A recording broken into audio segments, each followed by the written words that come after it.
രാജ്യത്തെ ഏറ്റവും വലിയ മുട്ട ഉൽപ്പാദന കേന്ദ്രമായ നാമക്കലിൽ കയറ്റുമതിക്കുള്ള കോടിക്കണക്കിന് മുട്ടകൾ കെട്ടിക്കിടക്കുന്നു. ആഭ്യന്തര വിപണിയിൽ മുട്ട വില കുറയാൻ സാധ്യതയുണ്ട്. ട്രംപിന്റെ താരിഫ് മൂലം 1.20 കോടി കോഴിമുട്ടകളാണ് രാജ്യത്തെ ഏറ്റവും വലിയ മുട്ട ഉൽപാദന കേന്ദ്രമായ നാമക്കലിൽ കെട്ടിക്കിടക്കുന്നത്.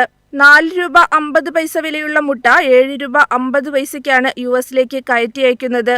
16 രൂപയ്ക്ക് മുകളിലാണ് യുഎസിലെ വില. ഇവ ദീർഘകാലം സുരക്ഷിതമായി സൂക്ഷിക്കാൻ കഴിയാത്തതിനാൽ ആഭ്യന്തര വിപണികളിൽ വിൽക്കേണ്ടി വരുമെന്ന് എഗ് എക്സ്പോർട്ടേഴ്സ് അസോസിയേഷൻ ഭാരവാഹികൾ പറയുന്നു.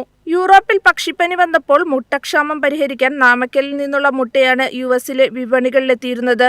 കൂടുതൽ വരുമാനം ലഭിച്ചിരുന്നതിനാൽ ഗൾഫ് വിപണിയേക്കാൾ യുഎസിലേക്കുള്ള കയറ്റുമതിക്കാണ് ഇന്ത്യയിലെ കയറ്റുമതിക്കാർ താൽപര്യം കാണിച്ചിരുന്നതും. നാമക്കലിൽ പ്രതിദിനം 7 കോടി മുട്ടകളാണ് ഉൽപ്പാദിപ്പിക്കുന്നത്. 80 ലക്ഷം മുട്ട വീതം എല്ലാ ദിവസവും ഗൾഫ് രാജ്യങ്ങളിലേക്ക് അയക്കുന്നുണ്ട്. ഒരു ദിവസം 50 ലക്ഷത്തിലധികം മുട്ട അതിർത്തി കടന്ന് കേരളത്തിലേക്ക് വരുന്നുണ്ട്.